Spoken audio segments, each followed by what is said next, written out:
Hi guys, my name is James Feeney. Welcome to or back to my channel. Today I'm here with a tag, as the title will show you, and I saw this one recently it was created by, or at least this one was that I saw was created by Samantha Menzo.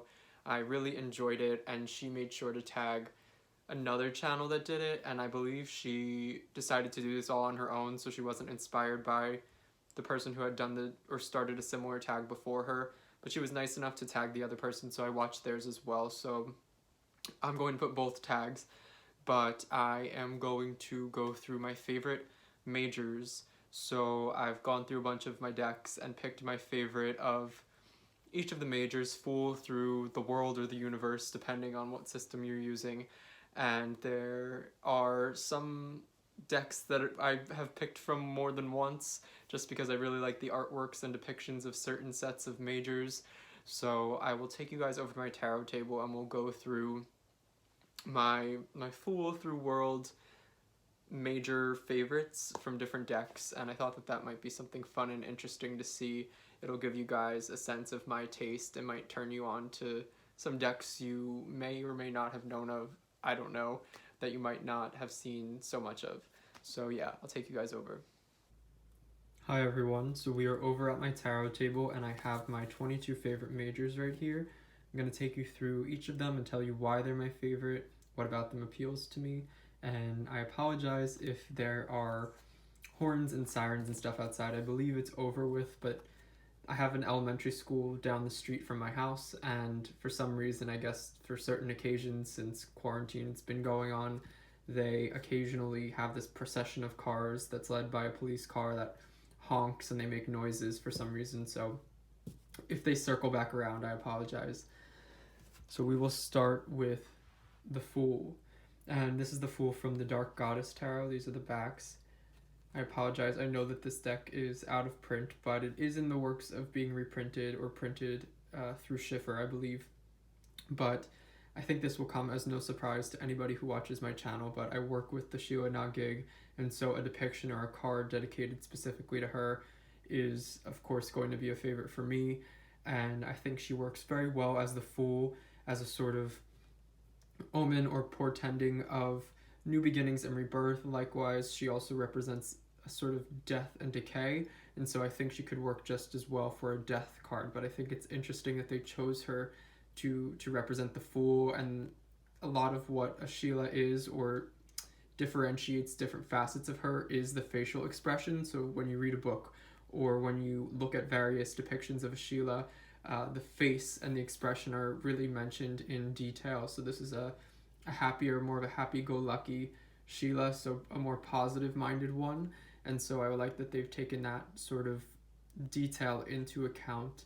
And yeah, so this is definitely a favorite for me. Next, for a Magician card, we have the Shaman, which is, of course, the Magician card from the Wildwood Tarot.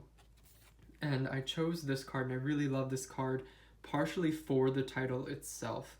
Now, I am someone who is a bit perturbed or sometimes averse to certain titles on Major Arcana cards, mostly because of their connotations and what I connect them to.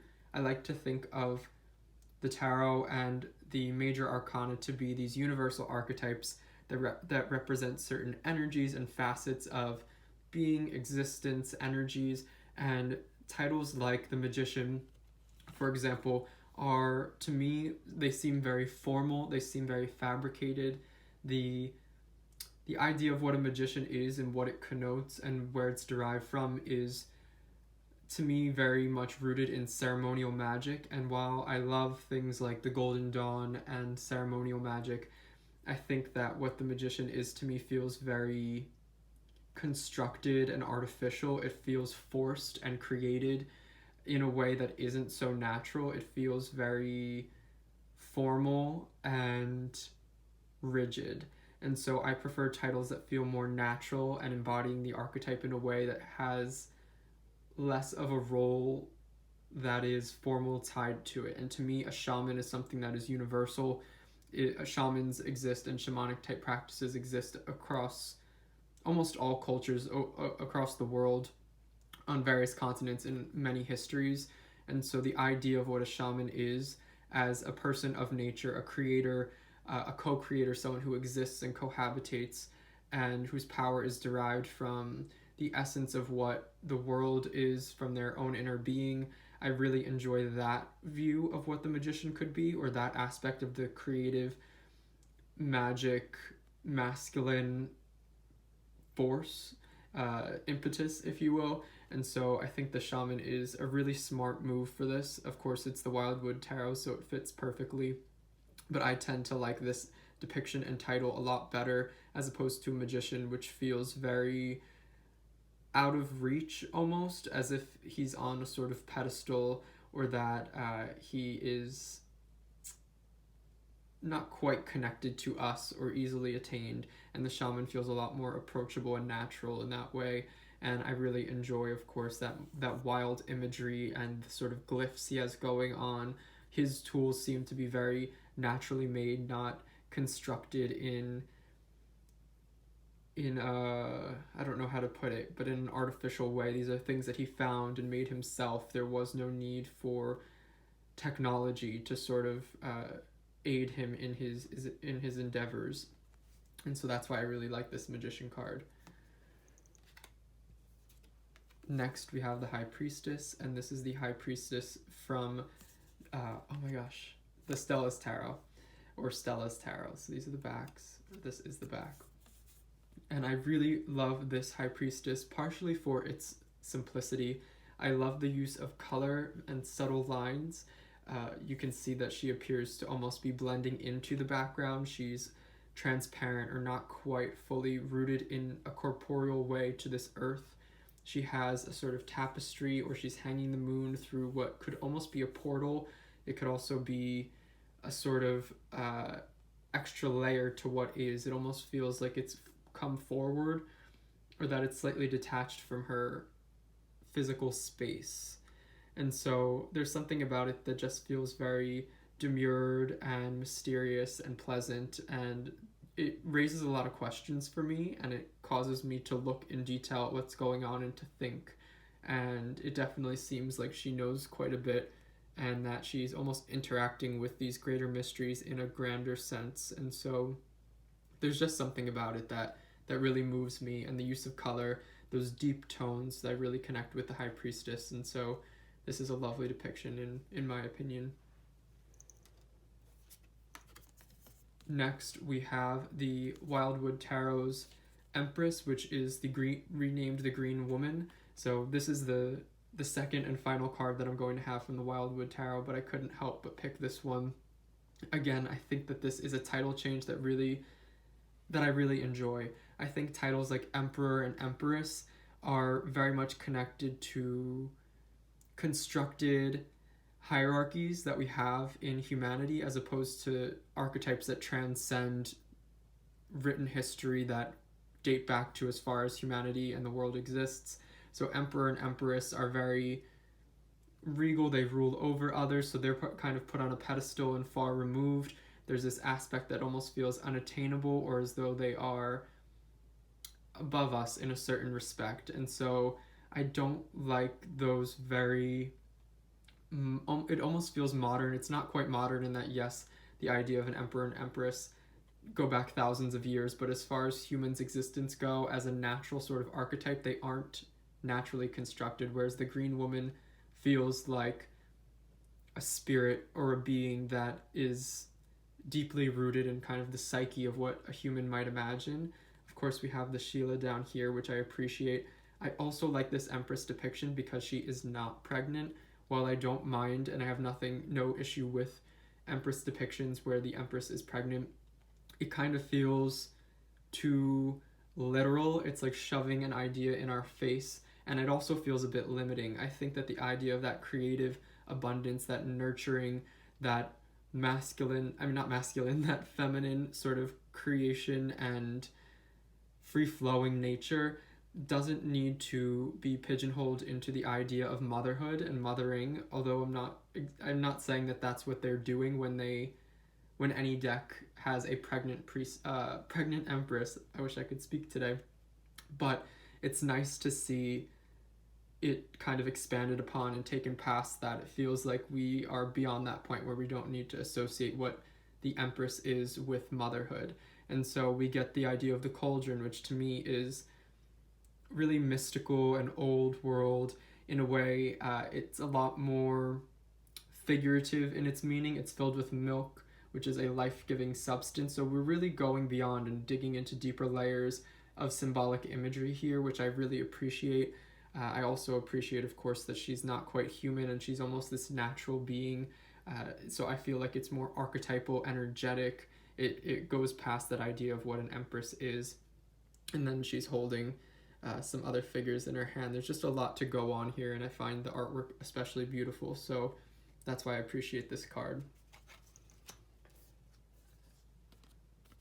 Next, we have the Emperor, and although I said I was averse to those titles, I'm not quite that thrown by it, or as thrown by it as I may have emphatically tried to have spoken about. So with this one, I really appreciate the simplicity, just like I did with that High Priestess. I love the use of color. We get that sort of Aries energy with the ram horn, so we have really traditional symbolic imagery implemented in a way that feels very creative, and it feels like there's this softness to the Emperor that we don't often see. I like how there is this leaf that's very bold on the structured helmet. It feels very natural. This figure also to me appears very gender neutral or androgynous. It could be a male or a female, a man or a woman. There's almost like this dress-like garb here. The face is almost blown out or contrasted to the point where we have no idea who this is, and the idea that it could be anybody is part of why I love this card so much.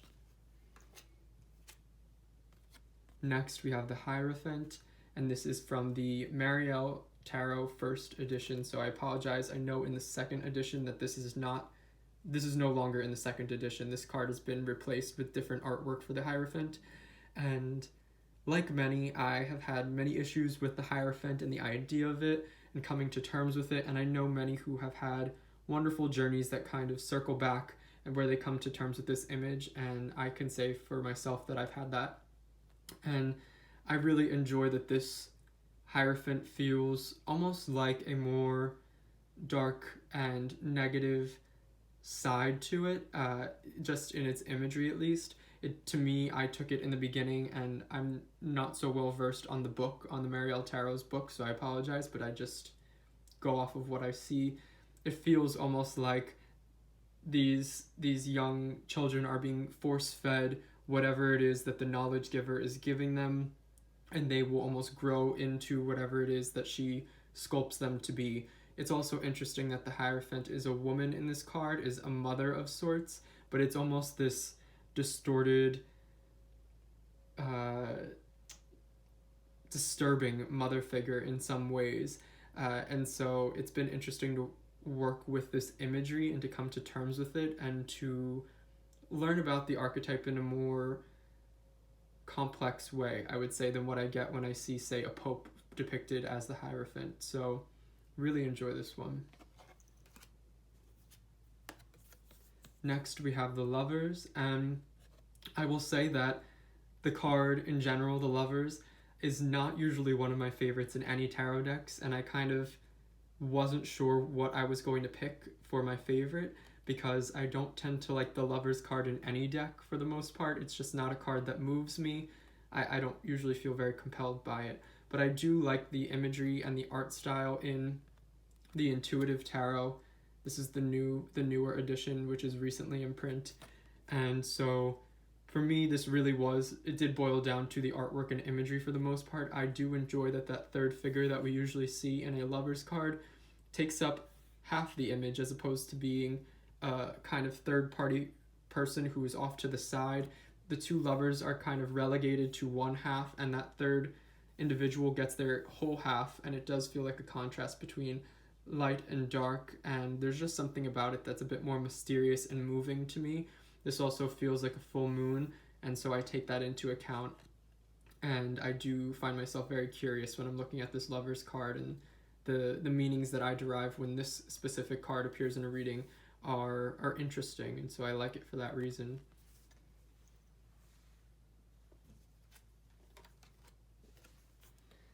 And so next we have the Chariot card, and this is from the Stolen Child Tarot.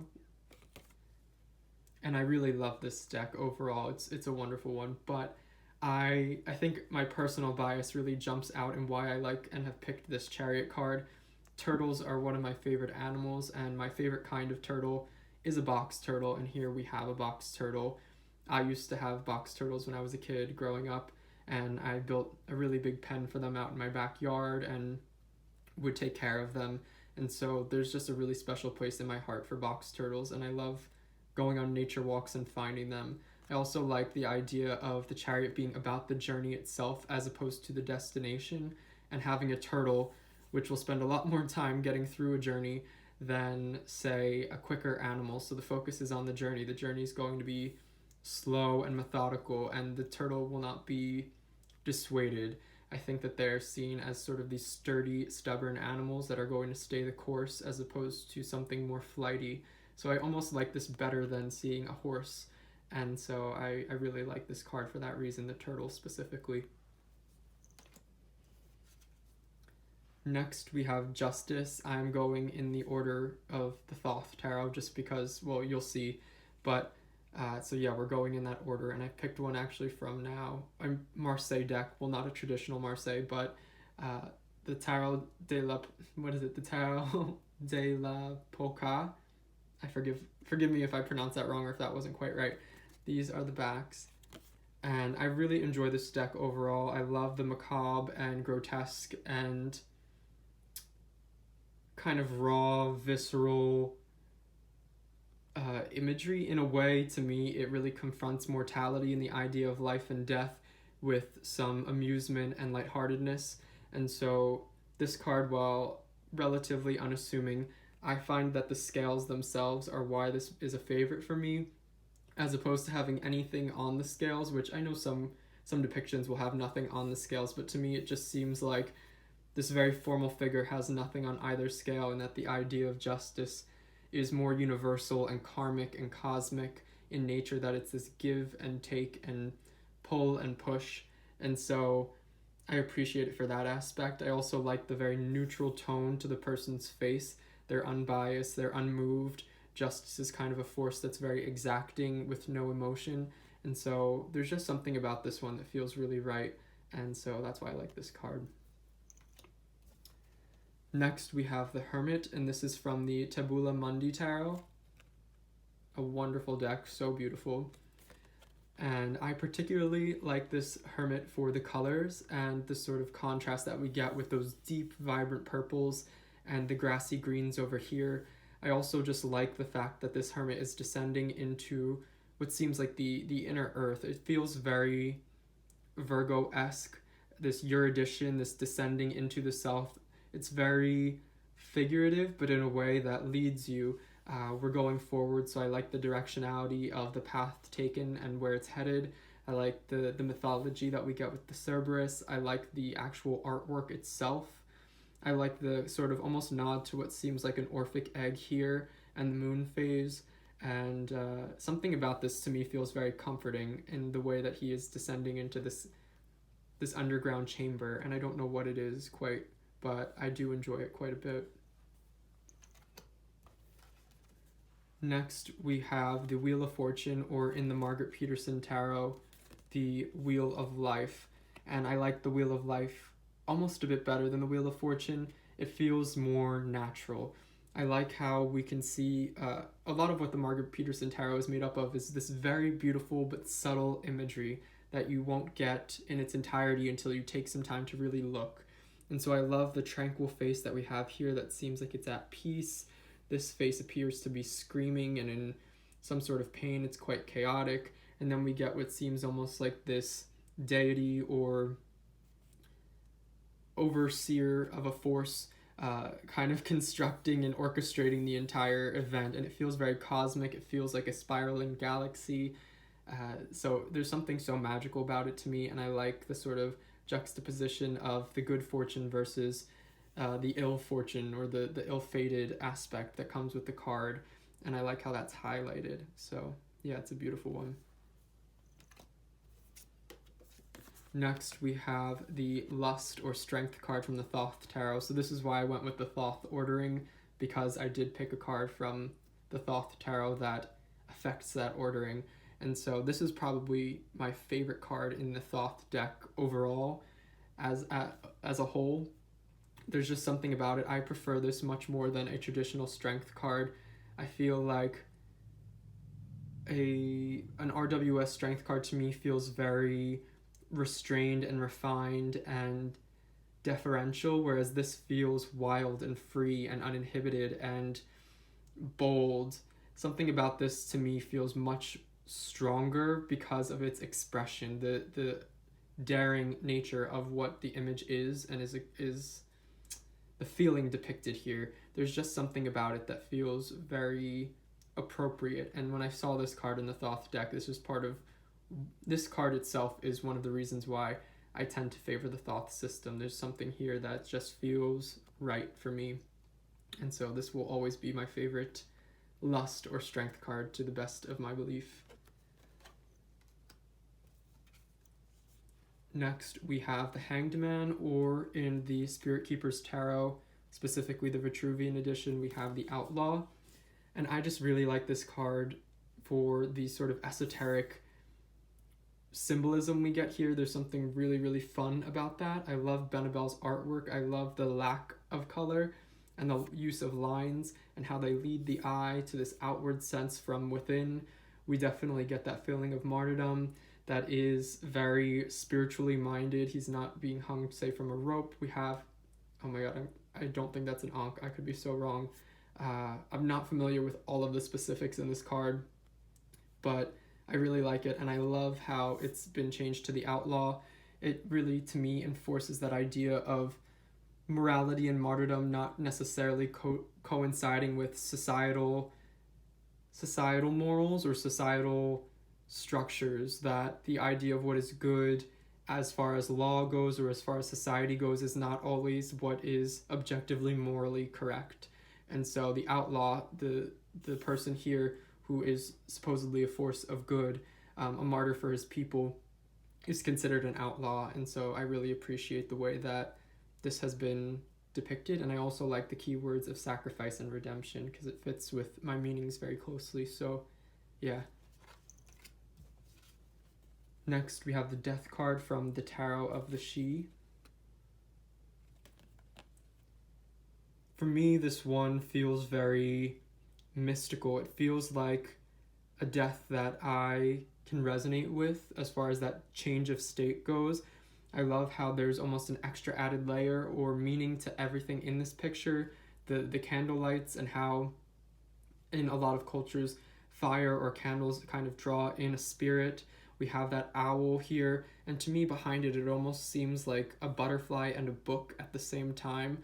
And part of me wants to write my name in it and then proceed forward, like I'm leaving my mark to go on to a new chapter. And then we have that portal into the world of the She under the hill in a way that is very is prevalent in the mythology associated with the She. And then we have that gatekeeper here. We have that moon cycle. It appears to be almost or practically a new moon, and the use of color and the art style is amazing. But I love the idea of death and that transition being this progression into another world, potentially another dimension of sorts. So that's why I really appreciate this Death card. Next, and the final card that we will have from the Thoth Tarot, I promise, is, oh, I didn't show the backs, although I think you guys are familiar with the Thoth Tarot backs. This is the Art or Temperance card, and I really love Temperance as an archetype, the idea of this Major Arcana card. I particularly like this depiction just because as far as Major Arcana cards go, to me this feels the most objectively, the most obviously seeming alchemical card. Alchemy is really foisted upon this card, although it can be upon a lot of the other cards. This one is really, really where we see it the most abruptly. And so we have that playing out. I love how there's the implementation of those symbols that sort of come together from the Lover's card, and that we see that decay going through the death card and how it's reaching this sort of perfection in this card. And I'm a Sagittarius, so I associate and really resonate with this card and love this card in that way for its astrological associations. And I really enjoy just the story that's being told here and the sort of imagery. This one feels the most esoterically jam-packed in a way, and I really love it. Next, we have the Devil, and this is from the Aura-Soma, or the Aura-Soma New Aeon Tarot. I chose the one without the bottles on the back just because that was kind of unimportant for this. What was really important was this image, and so this is the outward journey of the Devil, which would be the more traditional or first Major Arcana Devil card, if that makes sense. And so I think that this depiction is really lovely. I love how the idea of the devil is the shadow and that it can't exist within the light, and that making it known, making it seen, integrating it, and interacting with it kind of defeats the darker power that it may hold, or the negative connotations and power that it may hold. That if it's fully exposed to light and integrated, that it is a force of good, that there's something to be had, that it can be redeemed. Because I don't think the devil card, and I think many will agree, is not inherently bad or negative. I think that there's a lot of good and positive redeeming qualities that exist within it. I think that I love to see these little figures here in that fire. It's almost like it's being worked at from the inside and from the outside, and that there will be no sort of space left for that darkness to exist. So I love it in a more psychological sense, I think, of this almost feels to me like the ego, and this feels like the unconscious, and the more aware we become, the more we interact with, and the more we expose ourselves to these emotions and connections, it takes away the power or the negative power that something may hold. Next, we have the Tower card, and this is from the Philarkos Tarot. I know that this is a popular and well-loved image that many are familiar with, and I am no exception. I really enjoy this. It's beautiful. The whole deck, the Philarkos deck, I could have chosen every Major Arcana card from that deck and been satisfied for this, but I really enjoy how it almost plays on that older idea of lightning striking a tree for the Tower card, which I think is popular amongst Marseille, if I'm not mistaken. And the idea of it being this jarring experience that splits you in half, I think is really visceral and emotive, and it really encapsulates the feeling that a tower moment or tower experience might hold. I love how the idea of this is very light and bright, like it's an epiphany or a revelation of sorts, and that she seems so uninhibited and freed by this, and that she's accepting it, how it's kind of coming in through her mouth. And so I love it for that aspect as well. It's just a beautiful card. Next, we have the Star, and this is from the Aquarian Tarot.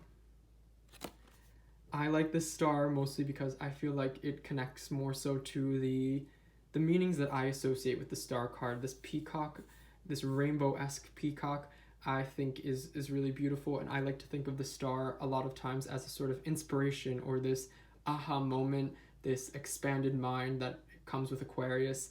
And so I see a lot more depictions that tie themselves to the idea of renewal and healing, which is definitely an aspect to me for the Star, but I really like the idea of it being this inspiring aha inspiration. And so to me, the peacock really communicates that effectively, and so that's why I love this card. Next, we have the Moon, and this is the second and final card that we're going to be looking at from the Tarot of the Stolen Child. And to me, this is so multi-layered. It's very, it's not so straightforward, and that's partially why I love it. So in the foreground, we have that hair that seems very excited. It's mid-motion, it's running backwards, it's a bit erratic. And so to me, the movement leftward feels like there's something in the past to be thought of or spoken about that's being alluded to. And then we have the sort of conflict, the shadowy conflict, something going on beneath the surface that is the sort of royal and toil that's taking place underneath. And then we have the moon itself being this amalgamation of these ghostly hairs, and the hair is very much associated with mystical, magical properties, and so there's, to me, the three distinct layers and how they describe what I believe the moon card to be is very effective in its imagery and just beautiful artistically. This is the only card I cheated on, but I did choose a card from the Tarot of the She as well because I just love this moon depiction. I couldn't choose between the two. I love how we see pretty much all of the moon cycles depicted by the idea of there being multiple moons orbiting this planet, which appears to maybe be in the world of the She, or underneath the hill that we went through in the Death card, and then the reflection of the She individual looking at themselves, looking deeper, that idea of the water, the Pisces energy, and then we see all of these very spirit-looking She figures here, and we don't know if they're real, if they're actually here but just being seen in the surface, if it's meant to be that this is the reality and this is the illusion. And then we have this sort of spark, this fire going on right here, and I find that to be, it feels like there's just so much going on beneath the surface that raises more questions than it answers, and I think that's a lot of time the kind of feeling I get from a moon card, so I really love it for that.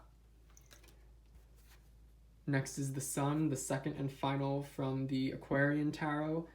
You could see that there are a few decks I really love, and so I had to pick more than one from them, but yeah, the Aquarian Tarot, and I just like this one for its simplicity. Just like the Lover's card, to me, the Sun card, while a nice card to get in a reading, is not one that I'm particularly moved by in any way. I would rather see it as this simple depiction. As far as all of the Major Arcana go, I feel like while this is generally a nicer card to receive, it is the most simple. There's the least to dig into, and there's something about that that's beautiful, the simplicity of what the Sun card is. And so a simple depiction is what I like to see. So just a sun, very artistically rendered with this design, but overall it's just the sun, and that's what I like to see, and that's why I enjoy it. Next is the Judgment card, and this is from the Ancestral Path Tarot. And so this deck actually is not one that I use very often. I don't feel called to. I don't find it to be one that I resonate with so much, although I like it and I can definitely see the appeal. It's not one that I have an easy time reading with, and so I don't generally go for it. But this card specifically, I think, is just so unique. I love the layers, the dimensions, the idea this is so surreal. It seems like a dreamscape. There's really this higher calling, this transitional period, and it's being answered. There's this reflective quality, which I think is key with the Judgment card. I love how we see this almost mirror within a mirror, infinite self or infinite image going on at the bottom. This is just, there's a lot to take in here and a lot to unpack, and that's why I like this Judgment card. And finally, we have the Universe or the World card, and this is from the Sol Invictus Tarot. And for this, we have Buddha's Enlightenment, and I love this idea for the World card, this idea of this transcended, enlightened self. It really is this sort of state of being as opposed to a physical, tangible accomplishment or milestone that's been reached. It's a state of being which I find to be more appropriate where the World card is concerned in its depiction. I love how it's just that beginning, but it's also that final point, and from there, what's to come next is almost unknown in a way, and there's something beautiful, and I love the artwork here, and just Buddha's Enlightenment to me is such a cool way to go about depicting the World of Universe card. And so those were my 22 favorite majors from various decks. I hope you guys enjoyed that and gained something from it. And until next time, I hope you guys are doing well. Bye.